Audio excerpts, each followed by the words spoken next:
Good morning. We have discussed till now for loop, while loop और do while loop. इनके बारे में हम थ्योरी, सिंटेक्स और एग्जाम्पल देख चुके हैं। तो आज हम डिस्कस करेंगे फॉर ईच लूप के बारे में। ठीक है, तो आइए देखते हैं फॉर ईच लूप क्या होता है। देखो, for each loop it is also known as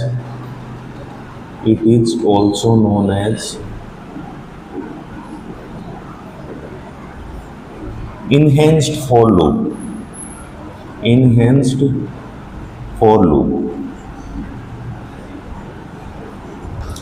तो इसको enhanced for loop भी कहा जाता है। नेक्स्ट लाइन देखिए, it is used to access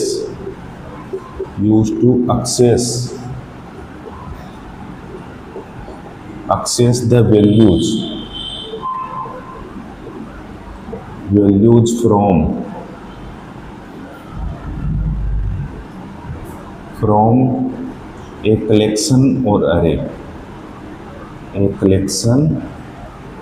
or array, तो नेक्स्ट लाइन देखो, it is use to access the values from a collection or array. तो ये क्या करता है, वैल्यूज को एक्सेस करता है अरे और कलेक्शन की जो वैल्यूज होती है। बहुत सारे एलिमेंट होते हैं अरे के अंदर, तो एक एक एलिमेंट को ये क्या करेगा, एक्सेस करेगा और उसके ऊपर हम कोई भी ऑपरेशन परफॉर्म कर सकते हैं। इसीलिए फॉर ईच लूप का यूज किया जाता है। फर्स्ट लाइन क्या थी, it is also known as enhanced for loop.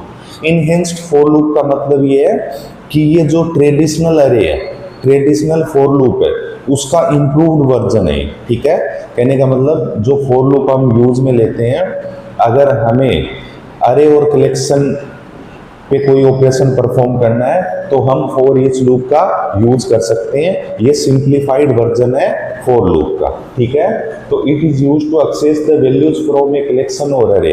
तो ये क्या करता है, वैल्यू को एक्सेस करता है, अरे और कलेक्शन की जो वैल्यूज होती है उसको वन बाय वन क्या करता है, ये एक्सेस करता है। ठीक है, तो आइए देखते हैं इसका सिंटेक्स। तो सबसे पहले फॉर, उसके बाद ब्रैकेट के अंदर डेटा टाइप वेरिएबल, और उसके बाद कोलन का साइन, और फिर उसके बाद अरे और कलेक्शन,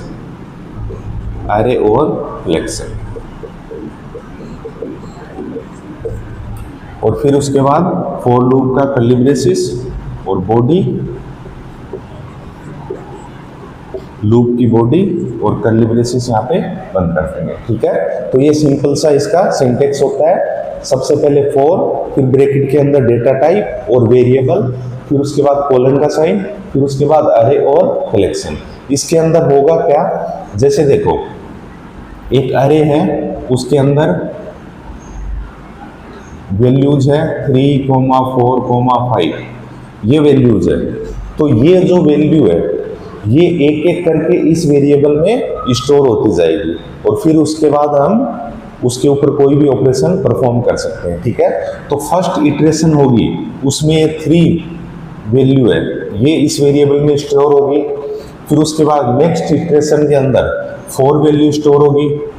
फिर उसके बाद नेक्स्ट इटरेशन के अंदर 5 वैल्यू है वो स्टोर हो जाएगी। ठीक है, जैसे ही सारी वैल्यूज खत्म हो जाएगी उसके बाद ये लूप से क्या हो जाएगा, एग्जिट हो जाएगा। ठीक है, तो आइए देखते हैं इससे रिलेटेड एक प्रोग्राम। ठीक है, सबसे पहले मैं एक क्लास बना रहा हूँ, एग्जाम्पल। सबसे पहले क्लास बना रहा हूँ, क्लास का नेम दे रहा हूँ मैं फॉर ईच। क्लास का कर्ली ब्रेसेस यहाँ पे स्टार्ट किया। फिर उसके बाद मैं मेन मेथड दे रहा हूँ पब्लिक स्टैटिक वॉइड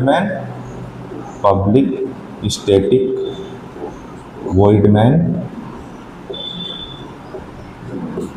ब्रैकेट में स्ट्रिंग args।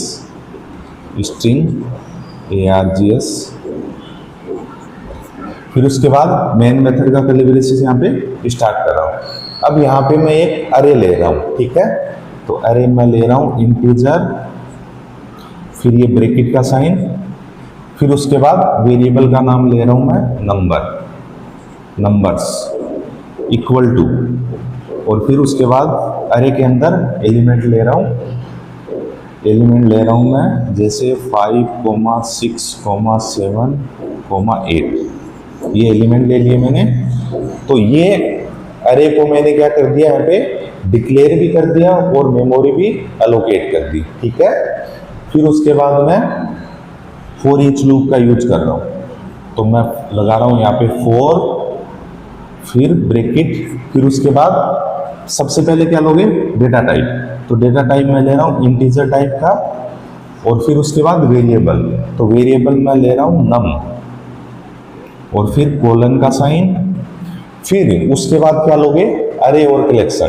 तो अरे कौन सा लिया है, किस नाम का अरे, नंबर्स वेरिएबल नाम का अरे। तो यहाँ पे मैं लूंगा नंबर्स, और ये ब्रैकेट बंद कर दिया। फिर उसके बाद मैं कर्ली ब्रेसेस यहाँ पे स्टार्ट कर रहा हूँ। अब मैं एक एक वैल्यू को प्रिंट करवाना चाहता हूँ, ठीक है। तो मैं यहाँ पे लिख रहा हूँ system.out.println, system.out.println, और ब्रैकेट में अब किसकी वैल्यू प्रिंट करवाऊंगा मैं, इस नम की। तो यहाँ पे मैं लिख रहा हूँ नम, और ब्रैकेट 1 सेमीकोलन, और ये फॉर लूप का कर्ली ब्रेसेस यहाँ पे बंद कर दिया, मेन मेथड का। फिर उसके बाद क्लास का कर्ली ब्रेसेस यहाँ पे बंद कर दिया, ठीक है। तो इसके अंदर होगा क्या, देखो सबसे पहले नंबर्स जो है, नंबर्स के अंदर कौन कौन से एलिमेंट है, 5, 6, 7, 8, ये एलिमेंट है नंबर्स के अंदर, ठीक है। तो फर्स्ट इक्वेशन की बात कर रहा हूं मैं। सबसे पहले फर्स्ट इक्वेशन में क्या होगा, जो 5 वैल्यू है वो इस नम नाम के वेरिएबल में स्टोर हो जाएगी। 5 जो वैल्यू है वो नम नाम के वेरिएबल में स्टोर हो जाएगी। फिर ये लूप की बॉडी के अंदर जाएगा, system.out.println। तो नम के अंदर क्या वैल्यू है, 5। तो इसका आउटपुट क्या आएगा, सबसे पहले ये 5 को प्रिंट करवाएगा, फिर उसके बाद दोबारा ये लूप के पास जाएगा। नेक्स्ट एलिमेंट क्या है, 6 इस नम में स्टोर हो जाएगा। फिर लूप की बॉडी के अंदर आएंगे, फिर नम को प्रिंट करवाएंगे। तो नम के अंदर अभी वैल्यू क्या है, 6। फिर उसके बाद ऊपर जाएगा, 7 वैल्यू है वो नम के अंदर स्टोर होगी, और नम को हम प्रिंट करवा रहे हैं, तो ये 7 यहाँ प्रिंट हो जाएगा। ऐसे करके ये सारी वैल्यू क्या हो जाएगी, 1 by 1 प्रिंट हो जाएगी, ठीक है। तो यही यूज है फॉर ईच लूप का। कहने का मतलब अगर हम ये बहुत सारे एलिमेंट्स है उनको 1 by 1 एक्सेस करना चाहते हैं, अरे के एलिमेंट को या फिर कलेक्शन को 1 by 1 एक्सेस करना चाहते हैं एलिमेंट को, तब फॉर ईच लूप का यूज किया जाता है, ठीक है। तो ऐसे करके हम 1 by 1 इस अरे की वैल्यू को हम प्रिंट करवा सकते हैं, ठीक है। एक और एग्जांपल देखते हैं इसका। जैसे मैं एक और एग्जांपल ले रहा हूं, जैसे मैं ले रहा हूं क्लास बना रहा हूं मैं टेस्ट नाम की। कर्ली ब्रेसेस यहाँ पे स्टार्ट किया, फिर उसके बाद मैं मेन मेथड ले रहा हूँ, शॉर्ट में ले रहा हूँ मैं, public static void main string arguments ARGS। फिर उसके बाद कर्ली ब्रेसेस यहाँ पे स्टार्ट किया, ठीक है। फिर मैं एक इंटीजर टाइप का अरे ले रहा हूँ, इंटीजर, और ये मैं ले रहा हूँ यहाँ पे A = कर्ली ब्रेसेस, इसमें मैं वैल्यू दे रहा हूँ 3, 5, 6, ये वैल्यूज मैंने दे दी, ठीक है। अब मैं यूज कर रहा हूँ, मैं क्या करना चाह रहा हूँ इस प्रोग्राम के अंदर करना चाह रहा हूँ, जो ये अरे है, अरे के जो एलिमेंट है उनका सम करना चाह रहा हूँ, ठीक है। तो अरे में एलिमेंट कौन कौन से, 3, 5, 6, इनका सम होके आ जाए, ठीक है। तो उसके लिए मैं क्या करूँगा, सबसे पहले एक वेरिएबल और ले रहा हूँ मैं, इंट सम नाम का, और उसमें 0 से इनिशियलाइज कर रहा हूँ मैं। सम वेरिएबल लिया इंटीजर टाइप का, जिसको मैंने 0 से इनिशियलाइज किया। फिर उसके बाद मैं लगा रहा हूँ यहाँ पे फॉर लूप, फॉर इंट। अब यहाँ पे एक वेरिएबल लूंगा जिसके अंदर वैल्यूज क्या होगी, 1 by 1 करके स्टोर होगी, ठीक है। तो वेरिएबल मैं ले रहा हूँ B कोलन का साइन।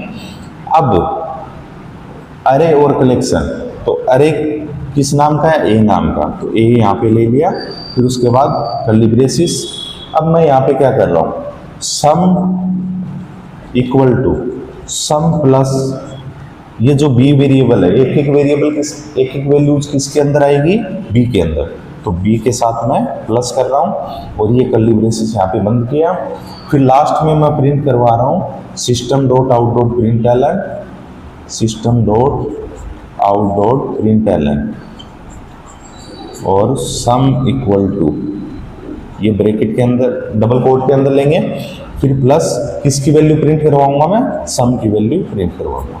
फिर उसके बाद ये मेन मेथड का कर्ली ब्रेसेस यहाँ पे बंद कर दिया और क्लास का कर्ली ब्रेसेस यहाँ पे बंद कर दिया। ठीक है, तो ये प्रोग्राम कैसे काम करेगा। सबसे पहले आपने एक अरे लिया जिसके अंदर ए नाम का अरे, जिसके अंदर वैल्यू क्या है 3 5 6। ठीक है, फिर सम इक्वल टू 0, सम की वैल्यू क्या है अभी 0, सम के अंदर क्या है 0।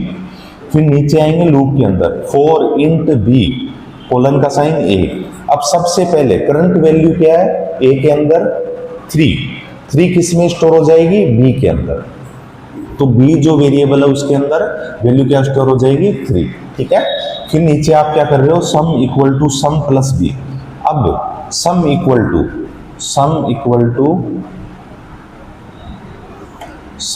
To sum plus B. तो सम के अंदर वैल्यू क्या है, सम के अंदर वैल्यू क्या है 0 प्लस बी के अंदर वैल्यू क्या है, बी के अंदर वैल्यू क्या है अभी 3। तो 3 आ गया ये यहाँ पे। ठीक है, तो 0 प्लस 3 करोगे तो सम के अंदर क्या आ जाएगा 3 आ जाएगा। तो यहाँ 0 की जगह सम के अंदर क्या आ जाएगा 3 आ जाएगा। फिर ये लूप है, फिर उसके बाद एलिमेंट और भी है अरे के अंदर, फिर दोबारा ये इसके अंदर गया। अब ये जो 5 वैल्यू है वो किसके अंदर स्टोर हो जाएगी, बी के अंदर स्टोर हो जाएगी। ठीक है, तो 3 की जगह वैल्यू क्या स्टोर हो जाएगी, बी के अंदर 5 स्टोर हो जाएगी। ठीक है, फिर उसके बाद क्या होगा, नीचे आएगा sum equal to sum plus b. अभी सम के अंदर क्या है 3, सम के अंदर क्या 3 प्लस और बी में क्या वैल्यू 5, तो 5 यहाँ पे किया तो ये एडिशन हो गए 3 प्लस 5 8 किसके अंदर आ जाएगा, सम के अंदर आ जाएगा। फिर दोबारा कहाँ जाएगा, ऊपर जाएगा। अब वैल्यू क्या नेक्स्ट 6 किस में स्टोर हो जाएगी, बी के अंदर। तो यहाँ पे 5 की जगह वैल्यू क्या आ जाएगी 6। फिर नीचे आएगा sum equal to sum plus B. Sum के अंदर वैल्यू क्या है अभी 8 प्लस बी के अंदर वैल्यू क्या है 6 कर क्लिक करोगे 8 प्लस 6 करोगे तो कितने आए 14 किस में स्टोर हो जाएंगे, सम के अंदर स्टोर हो जाएंगे। ठीक है, उसके बाद ये दोबारा लूप के अंदर नहीं जाएगा क्योंकि यहाँ पे आगे कोई एलिमेंट है ही नहीं। ठीक है, तो फिर ये लूप की बॉडी से क्या आ जाएगा, कंट्रोल बाहर आ जाएगा और नीचे system dot out dot println sum equal to, और सम की वैल्यू आप प्रिंट करवा रहे हो सम इक्वल टू, तो सम के अंदर क्या है 14। तो ये जो 14 है ये इसका आउटपुट आ जाएगा, सम इक्वल टू 14 इसका क्या आ जाएगा, आउटपुट आ जाएगा। ठीक है, तो ऐसे करके आप क्या कर सकते हो, जो अरे लिया है उसके सारे एलिमेंट को ऐड कर सकते हो फॉर ईच लूप की हेल्प से। ठीक है, तो पहला जो प्रोग्राम बनाया था उसमें हमने 1 बाई 1 एलिमेंट को क्या किया था, प्रिंट किया था, और दूसरे प्रोग्राम के अंदर हमने क्या किया है, जो अरे के एलिमेंट है उनका सम किया है। ठीक है, तो आई थिंक आपको समझ में आ गया होगा। तो आज के लिए इतना ही, बाकी हम नेक्स्ट वीडियो में डिस्कस करेंगे। Thank you.